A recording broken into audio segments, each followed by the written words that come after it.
الشيطان الرجيم بسم الله الرحمن الرحيم فإن لم تفعلوا ولن تفعلوا فاتقوا النار التي وقودها الناس والحجارة أعدت للكافرين وبشر الذين آمنوا وعملوا الصالحات أن لهم جنات تجري من تحتها الأنهار كلما رزقوا منها من ثمرة رزقا قالوا هذا الذي رزقنا من قبل وأتوا به متشابها ولهم فيها أزواج مطهرة وهم فيها خالدون.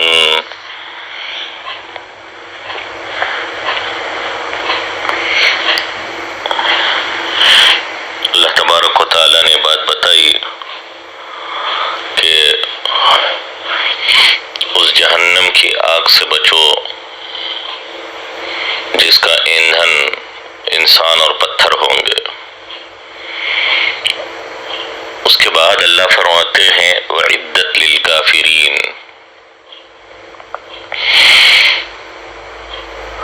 وہ جہنم کافروں کے لیے تیار کی گئی ہے.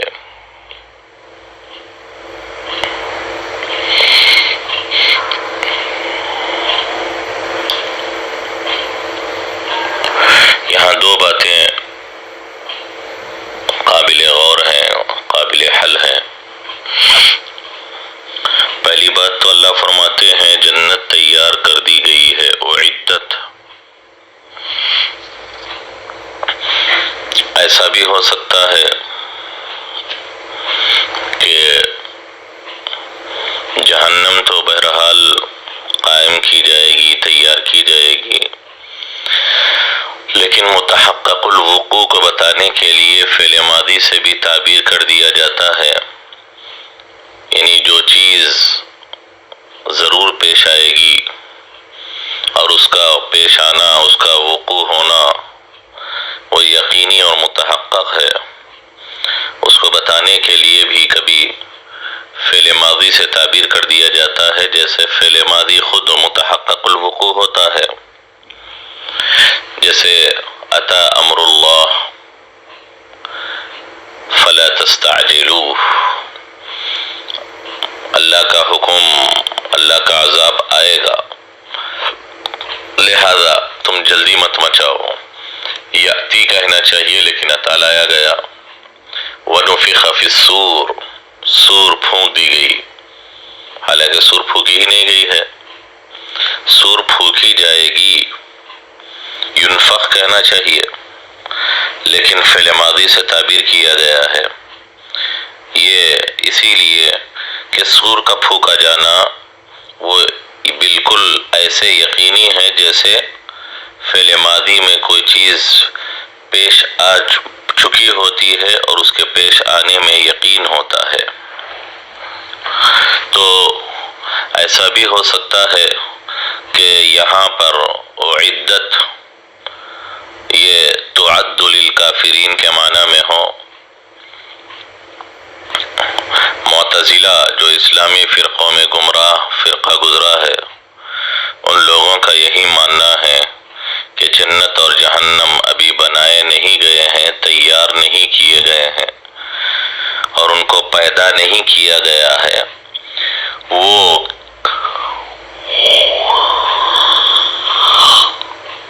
بعد میں پیدا کیے جائیں گے، قیامت کے روز ان کو بنایا جائے گا. تو اب اس آیت کی وہ یہی تعویل کرتے ہیں کہ اعدت یہاں پر تعدو کے معنی میں ہے. جیسے قرآن کریم کے اور مقامات پر کسی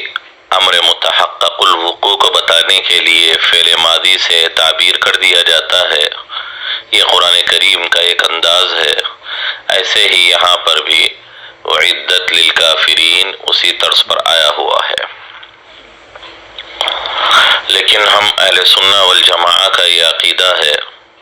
اور یہ مسئلہ ہمارے عقائد کی کتابوں میں بھی بتایا گیا ہے کہ جنت و دوزخ کے بارے میں ہم کو یہ عقیدہ رکھنا ہے اور ہم کو یہ ماننا ہے کہ یہ مخلوق ہے، پیدا کر دیے گئے ہیں اور تیار شدہ ہیں۔ ہاں، آپ یہ کہہ سکتے ہیں کہ ابھی اس کی تکمیل باقی ہے، جنت پوری تیار ہے لیکن کچھ میدان اس کے چٹیل ہے، کچھ میدان بالکل صاف ہے۔ انسان کے اعمال، انسان کی نیکیاں، انسان کا ذکر الہی کرنا اور انسان کا تلاوت قرآن کرنا ان چٹیل میدانوں میں درخت کو اگائے گا، درخت پیدا کرے گا، یہ اور بات ہے۔ لیکن اتنی بات طے شدہ ہے اور یہ اپنی جگہ حقیقت ہے کہ جنت پیدا شدہ ہے، اور یہاں اعدت جو فعل ماضی لایا گیا ہے وہ جو ہے اپنے حقیقی معنی پر ہے اور ماضی ہی کے معنی میں ہے، جنت کو تیار کر دیا گیا ہے۔ اس لیے کہ ہمارے پاس ایسے بہت سارے اور بھی دلائل ہیں جس کی بنیاد پر ہم جنت کے مخلوق ہونے، جنت و دوزخ کے مخلوق ہونے اور پیدا شدہ ہونے پر ہم عقیدہ رکھتے ہیں اور یقین رکھتے ہیں۔ نبی پاک صلی اللہ علیہ وسلم حضرات صحابہ کے ساتھ بیٹھے ہوئے تھے، اتنے میں ایک زوردار کسی چیز کے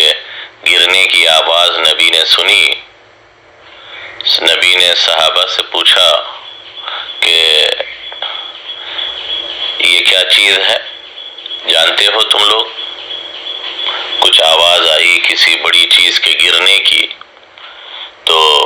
صحابہ نے کہا کہ اللہ کے نبی، اللہ رسول زیادہ جانتے ہیں۔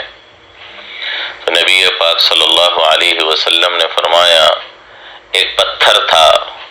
جو جہنم میں ڈالا گیا 70 سال پہلے۔ کتنے سال پہلے؟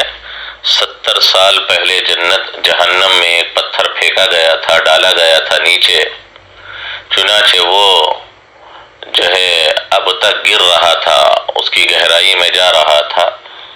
اب اس کے اصل گہرائی تک جا کر وہ گر پڑا، اسی گرنے کی یہ آواز ہے۔ نبی پاک صلی اللہ علیہ وسلم نے یہاں جو بات ذکر فرمائی وہ اس پتھر 70 سال سے گرتا ہوا اب جہنم کی اصل گہرائی تک اور تہ تک، اس کے انتہا تک جا پہنچا، اور اس کے گرنے کی اور اس کے اپنے انتہا تک پہنچنے کی وہ آواز ہے جو ابھی سنائی دی گئی ہے۔ یہ اس بات کی دلیل ہے، اس بات کی علامت ہے کہ جہنم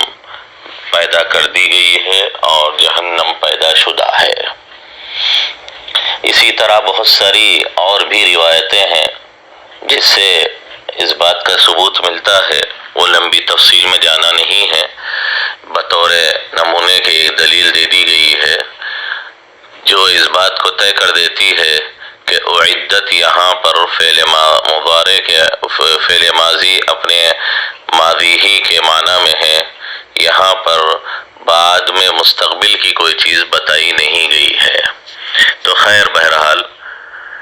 کسی آیت قرآنیہ کو یا کسی حدیث کو سمجھتے وقت نصوص اور دیگر آیات و احادیث پر نظر رکھنا بھی ضروری رہے گا۔ یک طرفہ طور پر کسی ایک آیت کو لے کر ہم عقیدہ بنا لیں، کسی ایک آیت پر اپنے ایمان و عقیدے کی بنا رکھ لیں، یہ درست اور صحیح نہیں ہوا کرتا۔ قرآن و حدیث بات ماقبل میں بتا دی گئی کہ یہ دونوں بالکل چولی دامن کا ان کا ساتھ ہے، ایک دوسرے سے علیحدہ اور جدا نہیں ہو سکتے، ایک دوسرے کی وضاحت کرتے ہیں، ایک دوسرے کی تفصیل بیان کرتے ہیں، اور ایک دوسرے کی جو ہے شرائط کو، اس کے اندر ضروری امور کو واضح کرتے ہیں۔ اسی لیے صرف اعدت للکافرین سے یہ سمجھ لیا جائے کہ جنت ابھی جو ہے تیار نہیں کی گئی ہے یا جہنم ابھی تیار نہیں کی گئی ہے، وہ آگے چل کر تیار کی جائے گی، اور اعدت کی تعبیر اس طریقے پر ہے جس طرح نفخ فی الصور کی تعبیر آئی ہے۔ یہ اہل اعتزال کا ماننا اور عقیدہ ہے، لیکن میں نے بات بتا دی ہمارا یہ عقیدہ نہیں ہے۔ ہمارا یہ عقیدہ ہے کہ یہ چیزیں تیار کر دی گئی ہے، یہ چیزیں مخلوق ہے، یہ چیزیں پیدا شدہ ہیں، اور جو ہے اللہ نے ایک عرصہ پہلے ہی اپنے نعمت گاہ کو اور اپنے عذاب گاہ کو بندوں کے لیے تیار کر دیا ہے۔ دوسری بات جو یہاں سمجھنے کی ہے، قرآن کریم یہاں پر بتاتا ہے کہ اعدت للکافرین، یہ کافروں کے لیے تیار کی گئی ہے۔ اب اس سے کوئی یہ مطلب لے لے کہ اس میں کافر کے علاوہ کوئی اور نہیں داخل ہوگا، کوئی اور نہیں جائے گا، اس لیے کہ قرآن کہتا ہے کہ جہنم میں جہنم کافروں کے لیے تیار کی گئی ہے، تو اس سے یہ کہنا اعدت للکافرین، یہ کہنا اس بات کے منافی نہیں ہے، خلاف نہیں ہے کہ ان کے علاوہ کسی اور کے لیے تیار نہیں کی گئی اور ان کے علاوہ کوئی اور اس میں داخل نہیں ہوں گے، ایسی بات نہیں ہے۔ اس لیے کہ میں نے ابھی جیسے بات بتائی کہ ایک آیت کو یا ایک نص کو دیکھ کر کوئی حکم نہیں لگایا جا سکتا، دیگر نصوص کو بھی دیکھنا پڑے گا، تب جا کر کوئی فیصلہ کیا جا سکتا ہے۔ اسی لیے صرف اس ایک آیت سے یہ کہنا کہ جہنم صرف کافروں کے لیے ہے، عصات مومنین، مومنوں میں جو نافرمان ہیں، عصات عاصی، جو نافرمان قسم کے لوگ ہیں، عصات مومنین، مومنین میں جو نافرمان ہیں، وہ لوگ جہنم میں نہیں جائیں گے یا ان کے لیے جہنم تیار نہیں کی گئی ہے، ایسی بات نہیں ہے۔ دیگر بہت ساری آیات قرآنیہ اور بہت ساری احادیث ایسی ہیں جو یہ بتاتی ہیں کہ بہت سارے ایمان والے بندے بھی اپنی نافرمانیوں کی سزا بھگتنے کے لیے اور اپنی حکم عدولیوں کے انجام کو چکھنے کے لیے جہنم میں بہرحال داخل کیے جائیں گے، تو ان کا داخل کیا جانا اس آیت کے منافی اور خلاف نہیں ہے۔ یہاں پر یہ بات بتائی گئی ہے کہ چونکہ قرآن کا انکار کفار کرتے ہیں اور قرآن کے مقابلے میں چیلنج بازی کرتے ہیں، اسی لیے ان کو ڈرانے کے لیے بات بتا دی گئی کہ دیکھو اس جیسا جو تم کلام پیش نہیں کر پا رہے ہو تو ایمان لے آؤ، ورنہ وہ جو ہے جہنم کا ایندھن بنو گے جو تم کافروں کے لیے تیار کی گئی ہے۔ تو دو باتوں کے اندر دو چیزیں جو اعدت للکافرین کے ضمن میں بتائی گئی ہے، ان دونوں سے اس نتیجے تک آپ کو پہنچنا بہت آسان ہو گیا ہوگا کہ صرف ایک آیت کو یا صرف ایک حدیث کو لے کر کوئی عقیدہ بنایا نہیں جا سکتا یا کوئی حکم لگایا نہیں جا سکتا۔ ایسی غلطیاں امت کے اندر بہت سارے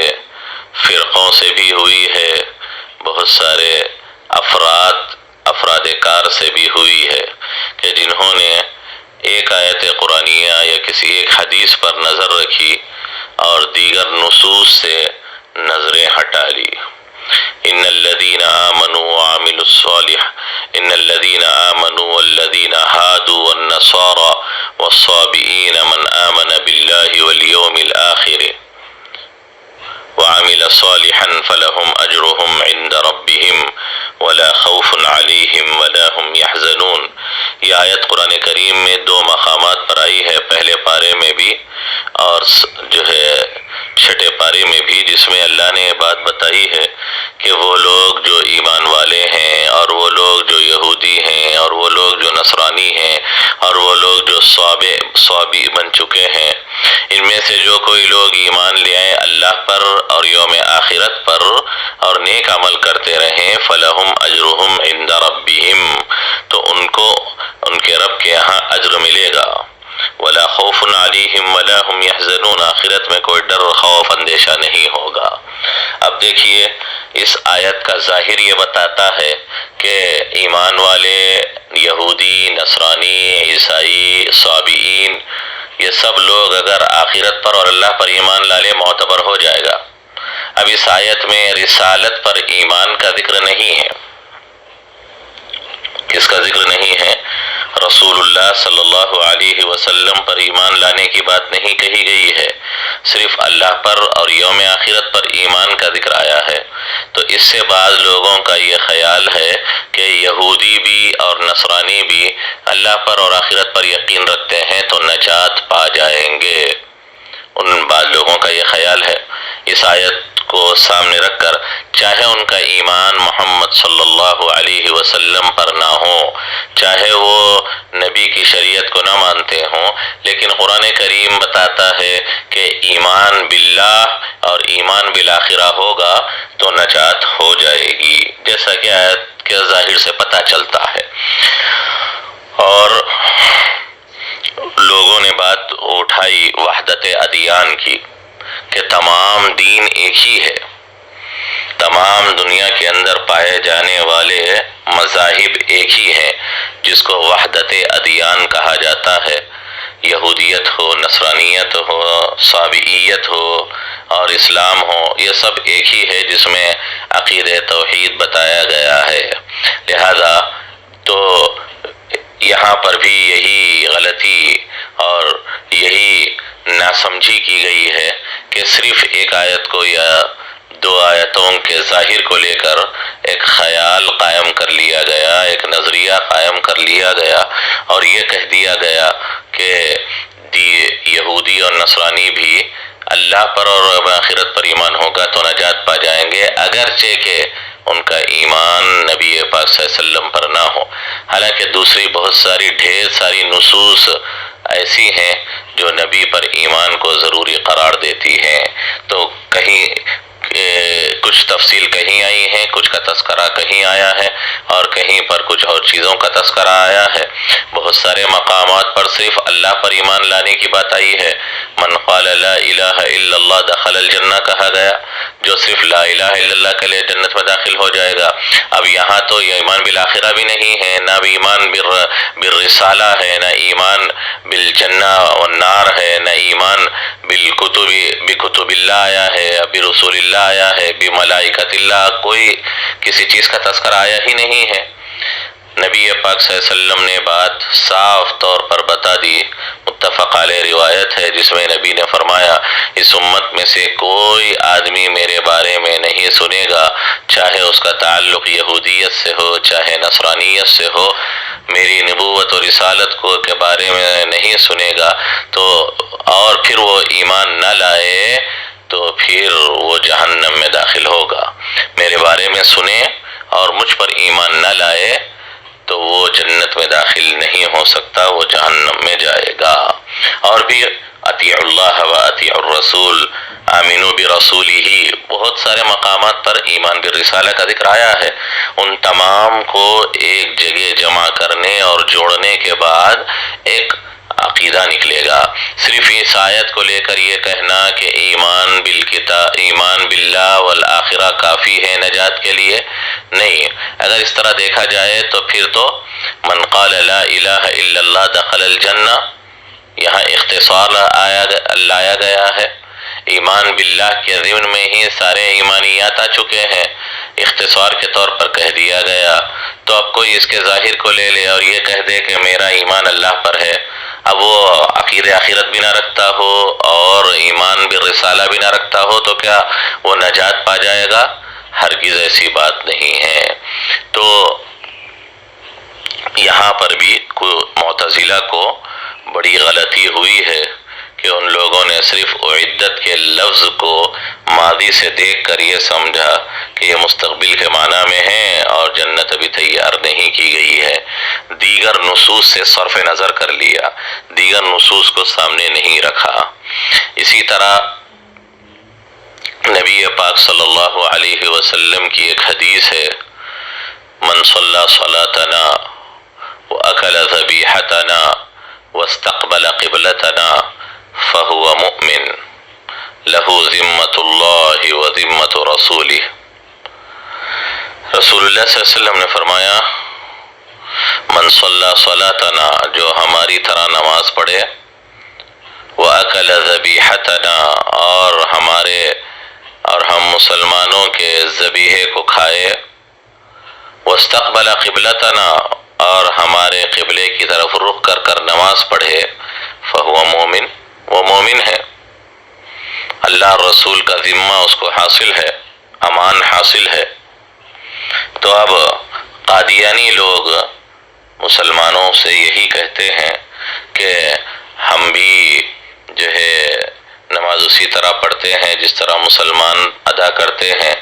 اور ہم مسلمانوں کا ذبیحہ بھی کھاتے ہیں، اور ہمارا رخ بھی، ہمارا قبلہ بھی خانہ کعبہ ہے، لہذا رسول اللہ صلی اللہ علیہ وسلم نے ہمارے مسلمان ہونے کی گارنٹی دی ہے، ہم کو مسلمان قرار دیا ہے۔ تم مسلمان آج دنیا بھر میں ہم کو کافر کہتے ہو، تم کو اس کا اختیار اور حق حاصل نہیں ہے، اس لیے کہ رسول اللہ صلی اللہ علیہ وسلم نے حدیث میں صاف طور پر بات بتا دی کہ جو شخص تین یہ عمل کر لے گا وہ مسلمان ہے، وہ مومن ہے، اس کو اللہ رسول کے حفظ و امان اور ذمہ حاصل ہے۔ تم کون ہو ہم کو کافر کہنے والے؟ یہ جو ہے ایک روایت کو لے کر وہ لوگ جو ہے وہ اتراتے ہیں اور اڑتے ہیں اور فیصلہ کرتے ہیں کہ ہم بھی مسلمان ہیں، تم کو ہمیں اسلام سے خارج کرنے اور مسلمانوں کی جماعت سے نکالنے کا کوئی اختیار اور حق حاصل نہیں ہے، اس لیے کہ ہمارے پاس یہ حدیث ہے جو صاف طور پر بتاتی ہے کہ ہم مسلمان ہیں۔ جب رسول اللہ صلی اللہ علیہ وسلم نے ہم کو مسلمان قرار دے دیا اور گارنٹی دے دی، اور ہماری زندگی میں تین اعمال موجود ہے، تو تم کو کوئی اختیار نہیں ہے۔ یہ قسم کا مغالطہ ہے، یہ قسم کا دھوکہ ہے، نصوص کے ساتھ ہیرا پھیری ہے۔ دیگر بہت ساری نصوص کو چھوڑ دیا گیا، دیگر بہت ساری ایسی نصوص جس میں رسول اللہ صلی اللہ علیہ وسلم کی اور بھی ایمان کے معتبر ہونے کے لیے شرطیں ذکر کی گئی ہے، اس کو بتایا گیا ہے۔ تو یہاں پر ان تین چیزوں پر ایمان کی پہچان اور ایمان کی علامت کیوں بتائی گئی ہے، خیر وہ الگ بات ہے، ایک لمبی بحث ہے، لیکن صرف ایک آیت کو یا ایک حدیث کو لے کر کوئی حکم لگا دینا یا کوئی عقیدہ قائم کر لینا، یہ سراسر غلطی ہے اور بہت بڑی نادانی ہے، اور اسلام اور اسی طرح عقیدوں کی بہت کمزوری ہے۔ خیر، یہ ساری بات نکلی تھی اصل میں اعدت للکافرین سے۔ بہرحال جہنم کے اندر بہت سارے وہ لوگ بھی جائیں گے جو کافر نہیں ہوں گے لیکن عصات، عاصی اور نافرمان ہوں گے۔ اب آگے دیکھیے، اللہ تبارک و تعالیٰ فرماتے ہیں وَبَشِّرِ الَّذِينَ آمَنُوا وَعَمِلُوا الصَّالِحَاتِ أَنَّ لَهُمْ جَنَّاتٍ تَجْرِي مِن تَحْتِهَا الْأَنْهَارُ۔ وہی اسلوب حکیم، تربیت کا، ترغیب کا، انسانوں کی درستگی اور صلاح کا وہ بہترین اور حکیمانہ طریقہ جو اللہ تبارک و تعالیٰ نے اپنایا اور اختیار فرمایا ہے، جسے اسلوب حکیم کہا جاتا ہے، اسی طرز پر چونکہ جہنم کا ذکر آیا، کافروں کا ذکر آیا، اللہ کے نافرمانوں کا ذکر آیا، تو اس کے فوری معاً بعد جنت کا ذکر لایا گیا ہے اور اہل جنت کا تذکرہ کیا گیا ہے۔ نیک لوگوں کے لیے جو وعدے ہیں وہ وعدے بتائے گئے ہیں۔ جہنم کی ایک تصویر کشی کی گئی تھی، جہنم کا ایک منظر پیش کیا گیا تھا کہ اس کا ایندھن ایسا ہوگا، اسی لیے اس کے بعد جنت کا بھی ایک منظر پیش کیا جا رہا ہے، جنت کی بھی ایک تصویر کشی کی جا رہی ہے، جنت کے ایک منظر کو بھی سامنے لایا جا رہا ہے۔ بہت سارے لوگ ایسے ہوتے ہیں جو اچھے طریقے سے، میٹھے طریقے سے بشارتوں اور خوشخبریوں سے سنبھل جاتے ہیں اور ان کو اچھے طریقے سے سمجھا دینا وہ کافی ہو جایا کرتا ہے سمجھنے کے لیے، اور بعض ایسے ہوتے ہیں کہ اچھا طریقہ ان کے لیے راس ہی نہیں آتا، ان کے لیے سختی، ان کے لیے منفی والا طریقہ، ان کے لیے وعیدیں، ان کے لیے ڈراوے اور دھمکاوے، ان کے لیے تشدیدات، ان کے لیے سختی، اور ان کے لیے تیز و تند لب و لہجہ اور آواز کی گرج ان کی اصلاح اور درستگی کے لیے ضروری ہوتی ہے۔ اسی لیے اصلاح میں یہ دونوں پہلو رکھے گئے ہیں، بہت نرمی کے ساتھ بھی، بہت مثبت طریقے سے بھی، بشارتیں سنا کر اور وعدے بتا کر، بہت ساری نعمتوں کی ترغیب دے کر بھی لوگوں کی اصلاح کی کوشش کی گئی ہے۔ جن کی فطرتوں میں سلامتی ہے، جو نرمی سے آ جاتے ہیں، وہ اس سے سنبھل جائیں گے، اور جو اس طریقے سے نہیں سنبھلیں گے تو ان کے لیے وعیدیں، ان کے لیے سختیاں، ان کے لیے بہت شدید قسم کی دھمکیاں، ان کے لیے عذابات کے تذکرے ان کے لیے ذکر کیے گئے ہیں تاکہ ان کی اصلاح ہو جائے۔ ہر وقت کسی کے ساتھ نرمی ہو یا ہر وقت کسی کے ساتھ سختی ہو، یہ دونوں طریقے بھی مناسب نہیں ہیں۔ انسان کی فطرت کو، انسان کے مزاج کو، انسان کے طبیعت کو سامنے رکھ کر تربیت کرنا، اصلاح کرنا اور اس کی رہنمائی کرنا یہ مناسب ہوتا ہے، انسب ہوتا ہے۔ اسی لیے دونوں طریقے اپنائے گئے ہیں۔ فرماتے ہیں اللہ تبارک و تعالی وَبَشِّرِ الَّذِينَ آمَنُوا وَعَمِلُوا الصَّالِحَاتِ، اے نبی آپ خوشخبری سنا دیجئے۔ تبشیر کسی ایسی چیز کی خبر دینا جس کا اثر بشرہ پر ظاہر ہو جائے، جس کا اثر کیا ہو جائے؟ بشرہ کہتے ہیں ظاہر جلد کو، چمڑی کو۔ یہ جو ہمارے جسم کی ظاہری چمڑی جو ہوتی ہے اس کو بشرتن کہتے ہیں عربی میں۔ تو کوئی ایسی چیز کی اطلاع دینا جس کا اثر انسان کی بشرہ پر، ظاہری چمڑی پر ظاہر ہو جائے، اس کو اصل میں تبشیر کہتے ہیں۔ اس کے بعد چونکہ اچھی اطلاع اور اچھی چیز کی خبر انسان کے چہرے پر ظاہر ہو جاتی ہے، مسکراہٹ اس سے آ جاتی ہے، اور انسان کی ظاہری جلد پر اس اچھی خبر اور اطلاع کے آثار نمودار ہو جاتے ہیں، نمایاں ہو جاتے ہیں۔ اسی لیے خوشخبری کے لیے اور اچھی چیز کی اطلاع دینے کے لیے بشارت کا لفظ استعمال ہونے لگا ہے، ورنہ تو میں نے بات بتا دی بشرا سے بنا ہے تبشیر۔ بشرا کہتے ہیں ظاہر جلد کو، ظاہری چمڑی کو، چونکہ کوئی ایسی بات اور ایسی اطلاع جس سے انسان کے ظاہری چمڑی پر اس کا اثر ظاہر ہو جائے، اصل میں اس کو تبشیر کہتے ہیں، لیکن اب کثرت استعمال سے اس کو خوشخبری کے لیے ہی استعمال کیا جانے لگا ہے۔ تو اللہ تبارک و تعالیٰ فرماتے ہیں وَبَشِّرِ الَّذِينَ آمَنُوا، وہ لوگ جو ایمان لے آئے ہیں اور جن کی زندگی میں عمل صالح ہے، جنہوں نے اچھائیوں پر عمل کیا ہے، اچھی خصلتوں پر عمل کیا ہے، اچھی عادتیں جنہوں نے اپنائی ہے۔ وَعَمِلُوا الصَّالِحَاتِ، یہ بات آپ کو بہت پہلے سے معلوم ہوگی، آپ لوگ اہل علم ہیں۔ الصالحات یہ صالحتن کی جمع ہے اور یہ ایک صفت کا صیغہ ہے،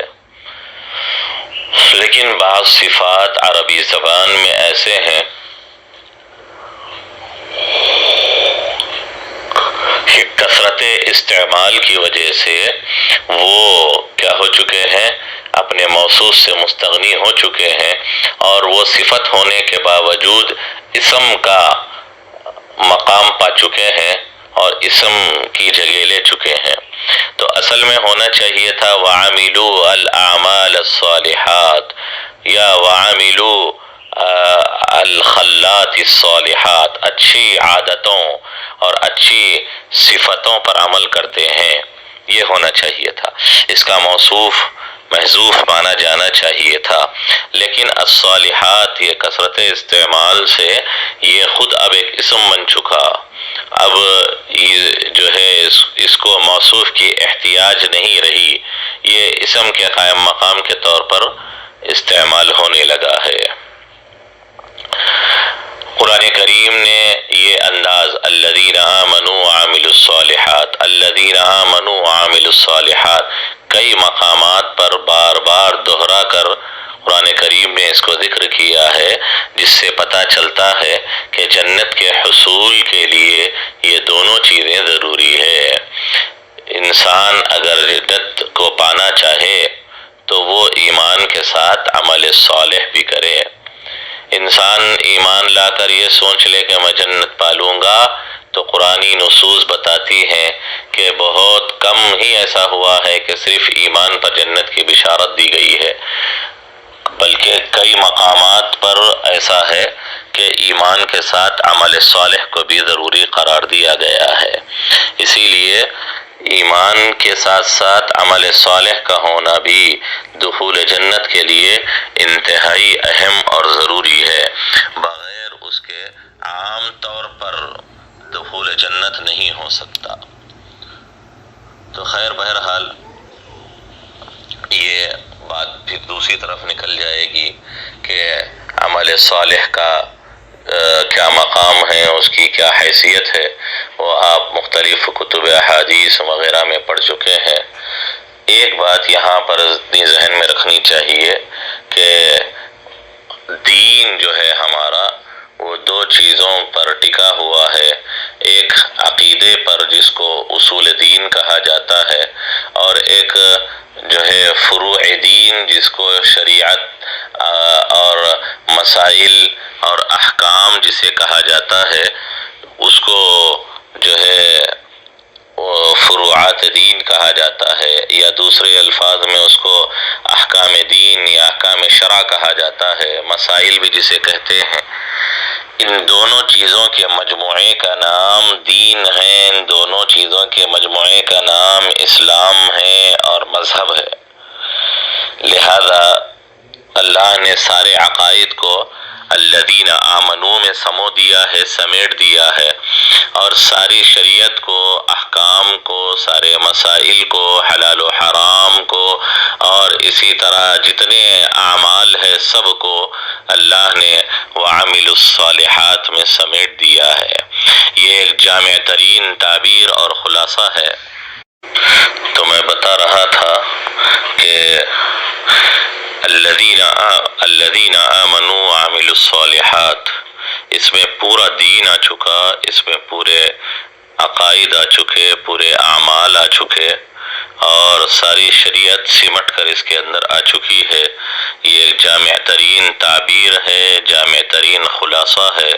اور پورے دین کی ترجمانی کرنے والے یہ دو جملے ہیں، الذین آمنوا وعملوا الصالحات۔ یہ قرآن کریم کی جامعیت کا ایک چھوٹا سا نمونہ ہے کہ پورے دین و شریعت کو، اصول و فروعات کو، احکام و مسائل اور سارے عقائد کو اللہ نے ان دو لفظوں کے اندر سمیٹ کر رکھ دیا ہے۔ لہذا اگر کوئی آدمی سارے عقائد پر اس کا ایمان ہے اور اعمال پر، یعنی جتنے احکام شرع ہیں، جتنے حلال و حرام ہیں، جتنے اوامر و نواہی ہیں، شرع کے جتنے احکام ہیں سب پر عمل ہوگا تو اس کو جنت کا استحقاق حاصل ہوگا، جنت میں جانے کا اس کو حق حاصل ہوگا۔ بس یہ استحقاق اس کو حاصل رہے گا، باقی اجازت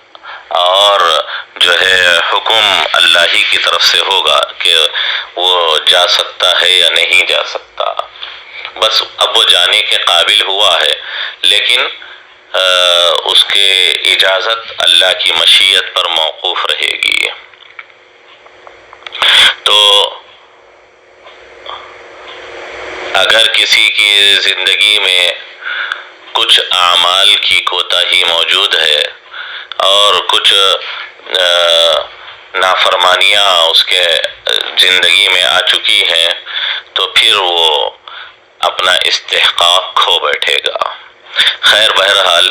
یہ بات ذہن میں رکھیں کہ اس کے اندر پوری جب شریعت آ چکی ہے تو جس کے عقیدے بھی پختہ ہوں گے، جس کا عمل بھی بہت اچھا ہوگا،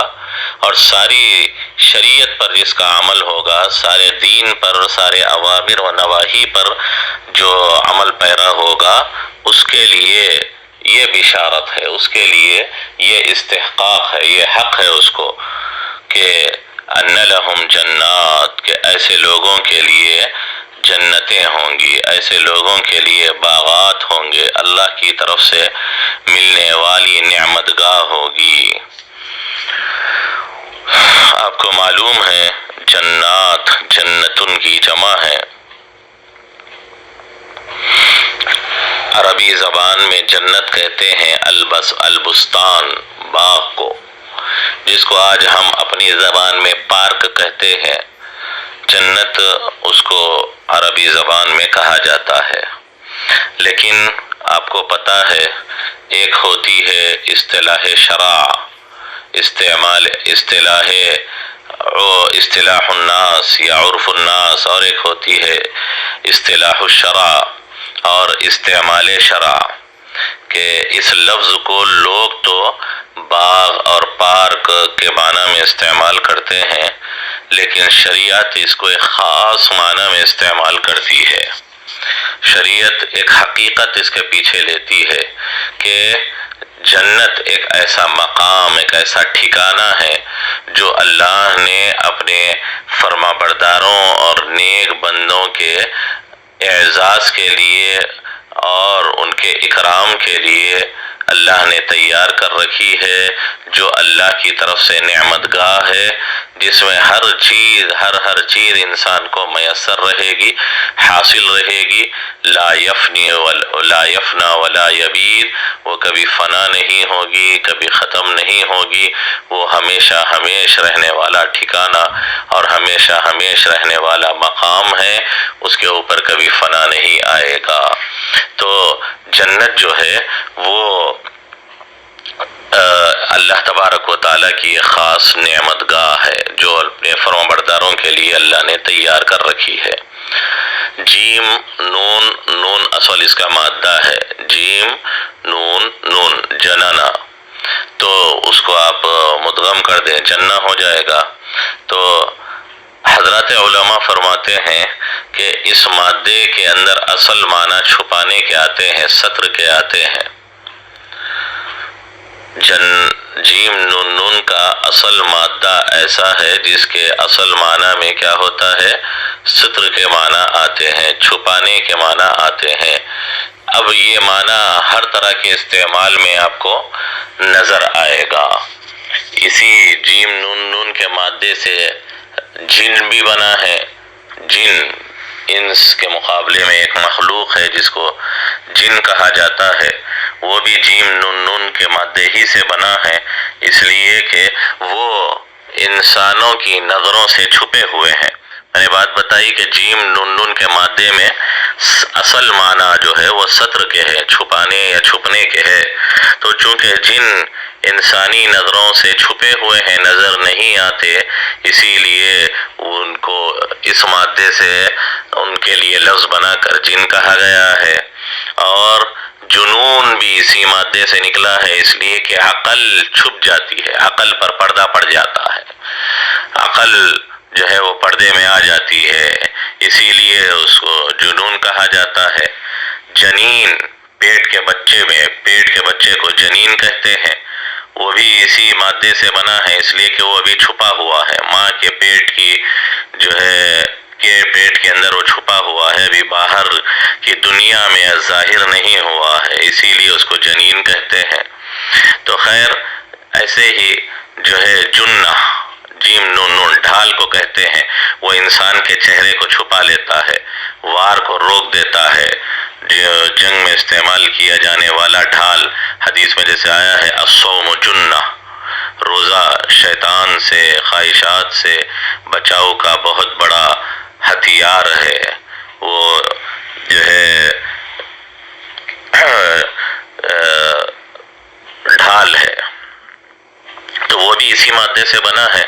جنت بھی اسی مادے سے بنا ہے، جیم نون کے مادے ہی سے بنا ہے۔ جنت کے اندر کیا معنی ہے، اس وجہ سے کہ یعنی جنت ایسے ہی باغ کو، پارک کو کہیں گے جہاں کثرت سے اشجار ہوں گے، درخت بڑی کثرت سے ہوں گے۔ تو جنت میں اور پارک میں کثرت سے ہریالی اور درخت ہونے کی وجہ سے اصل زمین چھپ جاتی ہے، اصل زمین نظر نہیں آتی، یا بڑے گھنے درخت ہوتے ہیں تو وہاں جانے والا نظر نہیں آتا، درختوں کے درمیان وہ چھپ جاتا ہے، یا یوں کہیے کہ جھاڑوں اور ہریالی اور ہری بھری گھاس اور ہرے بھرے بڑے بڑے درختوں کی وجہ سے اصل زمین کہیں نظر ہی نہیں آتی، وہ چھپی رہتی ہے۔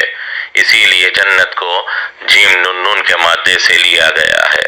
خیر بہرحال یہ مادہ جیم نون نون کا جہاں ہوگا اس کے اصل معنی میں چھپنے کے معنی، چھپے رہنے یا ستر کے معنی ضرور جو ہے وہاں موجود رہیں گے یا پوشیدہ رہیں گے۔ تو اللہ نے بات فرمائی، ان کو آپ اس بات کی خوشخبری دے دیں اور اس بات کی بشارت دے دیں کہ ان لہم جنات، کہ ان کے لیے کیا ہے؟ جنتیں ہوں گی، ان کے لیے کئی سارے جنت کے ٹھکانے ہوں گے۔ اچھا، اب جنت کا وصف بیان کر رہے ہیں، جنت کی خوبی ذکر کر رہے ہیں کہ جنت کی خوبی، جنت کی کا وصف خاص کیا ہے، اس کو آگے ذکر کیا جا رہا ہے۔ دیکھیے اللہ تبارک و تعالی نے انسانوں کو ایمان اور عمل صالح کی ترغیب دینے کے لیے اور اس کا انجام اور اس کا نتیجہ ذکر کرنے کے لیے جنت کی اللہ تبارک و تعالی نے ترغیب دی ہے، وہ اس لیے کہ انسان جو ہے وہ اپنے فطرت کے اعتبار سے وہ کسی چیز کے لالچ میں، کسی ملنے والے عوض اور نتیجے کے پیچھے کام کرتا ہے۔ انسان جو کام کرتا ہے تو انسان اس کا نتیجہ چاہتا ہے، اس کا عوض چاہتا ہے، اور انسان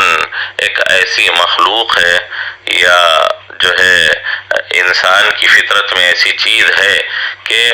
وہ کسی چیز کو کرنے کے بعد اس کا صلہ چاہتا ہے۔ اسی لیے انسانوں کو ایمان اور عمل صالح کے صلے میں، اجر اور معاوضے میں اور اس کے بدلے میں کیا کہا گیا ہے؟ تم کو جنت دی جائے گی، تم کو جنت ملے گی۔ تو اسی لیے اگرچہ حقیقت تو یہ ہونا چاہیے کہ انسان ایمان اور عمل صالح کرے صرف ذات الہی کے لیے، صرف رضائے الہی کے لیے، چاہے اسے جنت ملے یا اسے جنت نہ ملے۔ لیکن چونکہ ایک عام انسانی فطرت ہے اور انسان ایسا حریص واقع ہوا ہے، اور انسان ایک ایسی مخلوق ہے کہ جو کسی ایک چیز اور ایک نتیجے اور ایک انجام کے لیے کام کرتا ہے، اور اس کی فطرت میں ہے کہ وہ کچھ کام کرنے کے بعد اس کا انجام اور اس کا نتیجہ چاہتا ہے۔ اسی لیے اللہ نے ان کے لیے جنت کی ترغیب دی ہے، ورنہ تو جنت سے بھی سب سے بڑی چیز، جنت سے بھی اعلیٰ چیز وہ اللہ تبارک و تعالیٰ کی رضا اور اللہ تبارک و تعالیٰ کی ذات کی خوشنودی، یہ اصل ہے۔ اسی لیے جنت میں جانے کے بعد بھی جنتیوں کو اللہ کے دیدار میں وہ مزہ اور لطف آئے گا جو جنت کی کسی نعمت میں ان کو حاصل نہیں ہوگا۔ خیر بہرحال یہ اس وجہ سے کہہ رہا ہوں کہ اصل چیز تو کیا ہے؟ اللہ کی ذات ہے۔ ایمان اور عمل صالح، نیکی اور اچھائیاں کیوں کریں؟ اس لیے کہ اللہ کا حکم ہے، اللہ کی فرمانبرداری کرنا ہماری ذمہ داری ہے، اور ہم اللہ کے غلام اور بندے ہیں۔ ہم کو اللہ کو راضی کرنا ہمارا اصل مقصد ہے، اور ہم جو بھی کریں وہ صرف اور صرف ذات الہی کے لیے کریں۔ ہاں، یہ اور بات ہے کہ اللہ نے اپنی خوشنودی کو جوڑ دیا ہے جنت کے ساتھ اور نعمتوں کے ساتھ۔ جو اللہ کے لیے کرے گا یقیناً بالیقین اس کو جنت بھی، نعمتیں بھی خود بخود اس کو حاصل ہو ہی جائے گی۔ اسی لیے امت کے اندر بہت سارے ایسے اولیاء اللہ اور ایسے نیک لوگ گزرے ہیں جو یہ کہتے تھے کہ جو ہے مجھے صرف اللہ کی ذات سے واسطہ ہے، مجھے صرف اللہ کی رضا مطلوب ہے، میرا مقصود صرف اللہ کی خوشنودی ہے، میں جنت پر نظر نہیں رکھتا، میں جنت کی نعمتوں کو مقصود نہیں بناتا ہوں۔ لیکن بہرحال ہر ایک کا وہ اعلیٰ مقام، ہر ایک کی وہ اعلیٰ خوبی نہیں ہو سکتی، لیکن ایک عمومی انسانی فطرت کو سامنے رکھ کر اللہ تبارک و تعالیٰ نے اکثر مقامات پر جنت کی بشارتیں سنائی ہیں۔ ایسے ہی اپنی نافرمانی پر اللہ نے بتایا ہے کہ میں ناراض ہو جاؤں گا۔ اللہ کی نافرمانی کی جائے تو اصل اس کے پیچھے کیا ہے؟ اللہ کی ناراضگی۔ انسان نافرمانی کرے، نافرمانی کرنے سے بچے، اس لیے کہ اگر نافرمانی کرے گا تو جہنم میں جائے گا، آگ کی سزا بھگتنی پڑے گی۔ اس کے بجائے اگر کوئی یہ ذہن میں رکھے کہ میرا اللہ ناراض ہوگا، یہ اعلیٰ صفت ہوگی، یہ اعلیٰ کمال ہوگا ایمان کا، یہ انسانی فطرت سے اٹھ کر ایمانی مقام سے سوچنے کی بات ہوگی۔ لیکن ہر انسان اور انسانی فطرت میں ایسا نہیں ہے، اسی لیے اللہ تبارک و تعالیٰ نے عذابات سے انسان کو ڈرایا ہے، سختیوں اور وعیدیں سنا کر انسان کو کی اصلاح فرمائی ہے۔ حضرت امام ابو حنیفہ رحمۃ اللہ علیہ کا ایک واقعہ کتابوں میں نقل کیا گیا ہے۔ امام ابو حنیفہ رحمۃ اللہ علیہ مجلس میں بیٹھے ہوئے تھے، ایک آدمی نے آ کر مجلس میں سوال رکھا کہ ایک آدمی ہے جو یہ کہتا ہے کہ میں جنت کا نہ طلبگار ہوں اور نہ مجھے جہنم کا کوئی خوف اور اندیشہ ہے، اور بھی بہت ساری باتیں اس نے کہی تھی کہ جو ہے میں فتنے کو چاہتا ہوں، میں کیا کرتا ہوں؟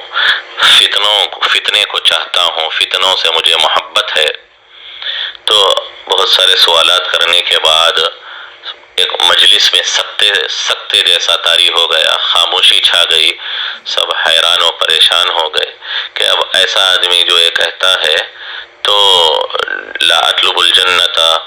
ولا اخاف یا افر من النار، میں جہنم سے نہیں ڈرتا، میں جو ہے جنت کا طلبگار نہیں ہوں، اور انی احب الفتنہ، جو بندہ یہ کہتا ہے کہ میں فتنے کو چاہتا ہوں،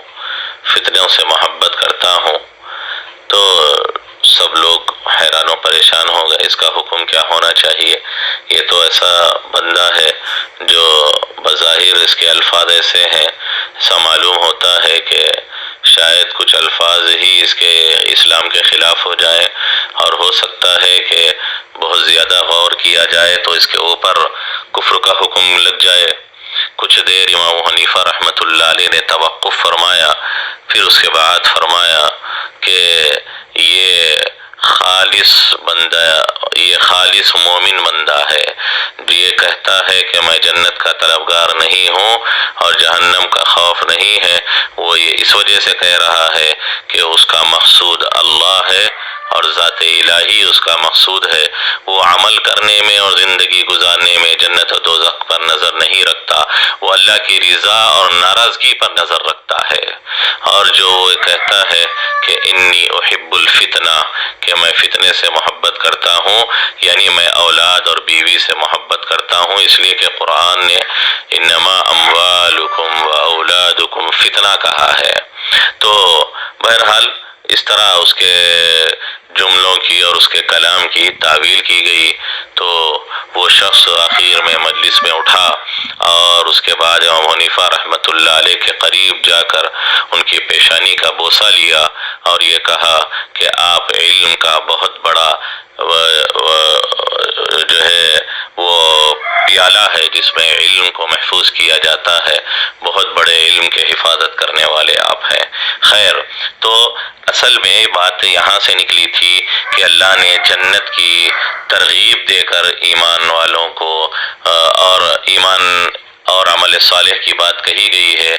ایمان لانے اور عمل صالح کا نتیجہ جنت بتایا گیا ہے۔ یہ کرنا بھی اس وجہ سے ہے اس وجہ سے ایسا کیا گیا ہے کہ انسانی فطرت اپنے کسی عمل کے پیچھے کسی نتیجے کی طلبگار ہوتی ہے، اس کو ایک حصی اور ظاہری شکل صورت میں کوئی اس کو معاوضہ چاہیے، اسی لیے جنت بتائی گئی ہے، ورنہ تو اصل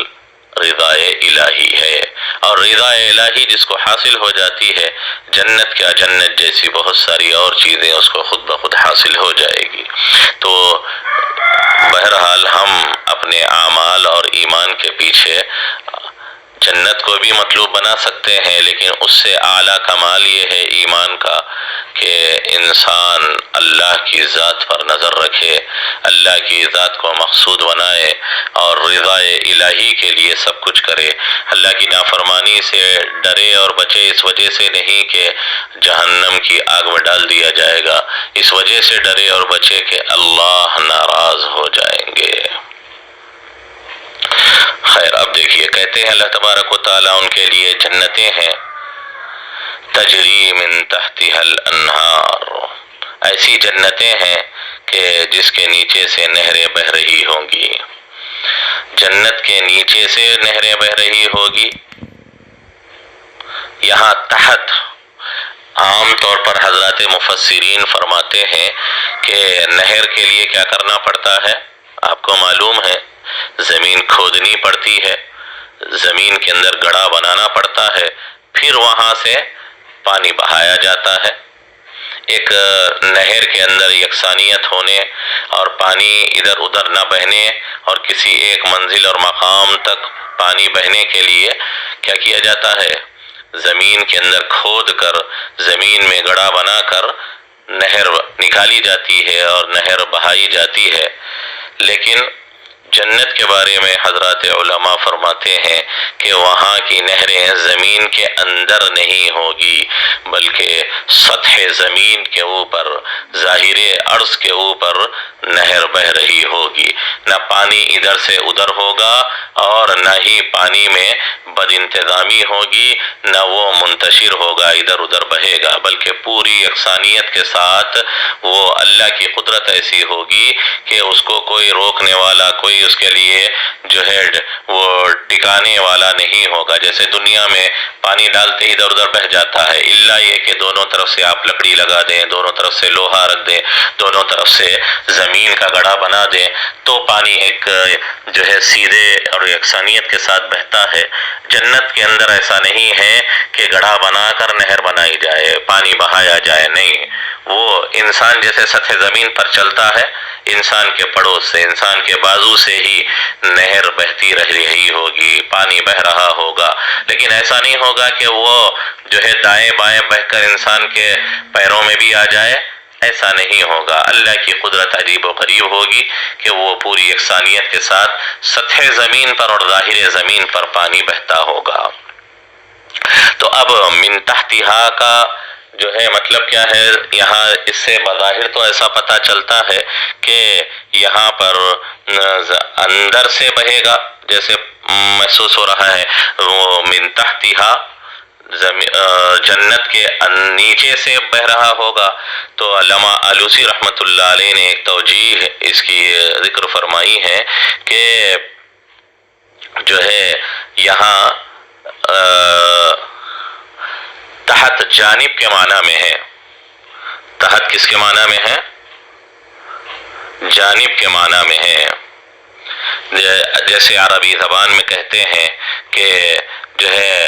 داری تحت داری فلاں، میرا گھر فلاں آدمی کے گھر کے جانب میں ہے، اس کے جو ہے رخ پہ ہے، اس بات کو بتانے کے لیے تحت کا لفظ استعمال ہوتا ہے۔ یعنی تحت کا لفظ تو عموماً نیچے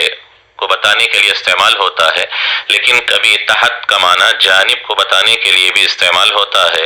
لہذا یہاں پر اگر یہ معنی لے لیا جائے تو پھر وہ حضرات مفسرین جنت کی جو عمومی تفسیر فرماتے ہیں وہ بات صحیح رہے گی۔ ایسا نہیں ہوگا کہ جنت کے نیچے سے نہریں بہ رہی ہوگی کا مطلب یہ ہے کہ زمین کے اندر نہر بہائی جائے، نہیں، ایسا ضروری نہیں ہے۔ تو خیر جانب کے معنی میں لینے میں کوئی حرج کی بات نہیں ہے، لیا جا سکتا ہے۔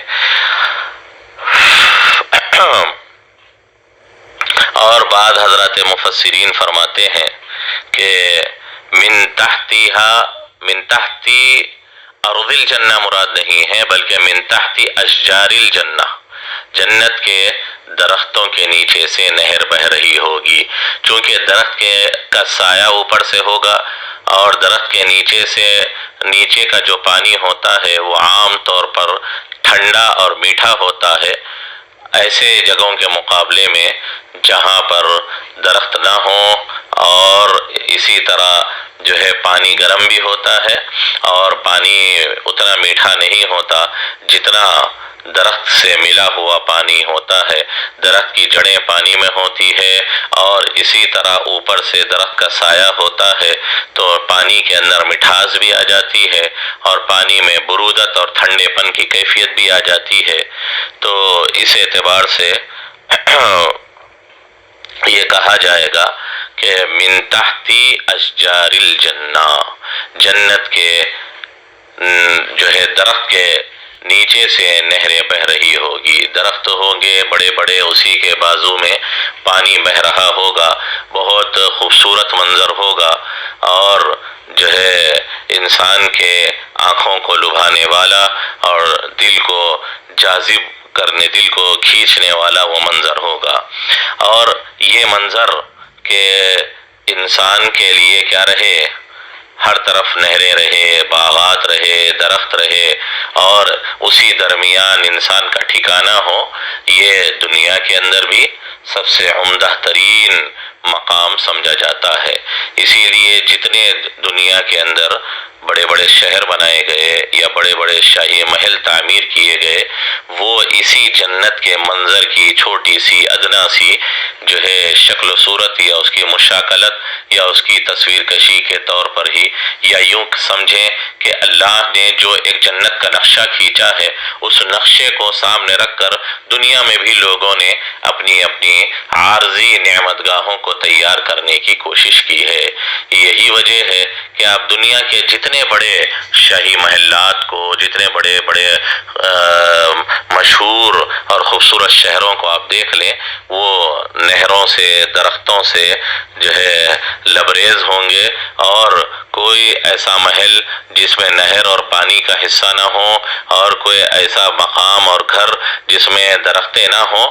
کہیں بنایا ہی نہیں گیا۔ اگر بنایا جاتا ہے تو اس کو کوئی وقعت کی نظر سے اور حسن و خوبصورتی کی نظر سے نہیں دیکھا کرتا۔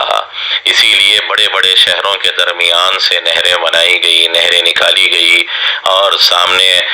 درختوں کے اگانے کا ایک باقاعدہ نظم و انتظام کیا گیا۔ دنیا کے عجائبات اور خوبصورت چیزوں میں ایک تاج محل بھی ہے،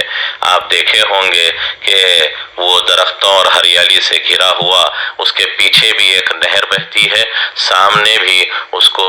جو ہے فواروں اور پانی کے دلکش منظر سے اس کو مزین کیا گیا ہے اور تھوڑا اونچا اٹھایا گیا ہے۔ یہ اسی اگر اس کے پیچھے سے پانی کے نہر کو نکال دیا جائے، درختوں اور پارک کو ختم کر دیا جائے اور اسی طرح سامنے کے پانی کے فواروں کے سلسلے کو اگر ختم کر دیا جائے تو اس کی جو حیثیت ہے اور اس کے اندر جو ندرت ہے اور اس کے اندر جو دل جاذبیت اور دلکشی ہے وہ ختم ہو جائے گی۔ تو خیر بہرحال جنت کے بارے میں ایک وصف تو اللہ نے بتایا کہ ایسا مقام ہوگا کہ ایسی نعمت گاہ ہوگی کہ جس کے نیچے سے پانی بہہ رہا ہوگا، ہر طرف نہر، پانی، درخت اور بالکل پرسکون صورتحال اور منظر، ٹھنڈی ٹھنڈی ہوائیں، ٹھنڈا ٹھنڈا پانی، میٹھا پانی ہوگا اور یہ دلوں کو اور آنکھوں کو لبھانے والا اور انسان کو اطمینان پہنچانے والا وہ مقام اور منظر ہوگا۔ یہاں تک آپ حضرات رہنے دیں، باقی جو حصہ ہے انشاءاللہ وہ اگلی نشست میں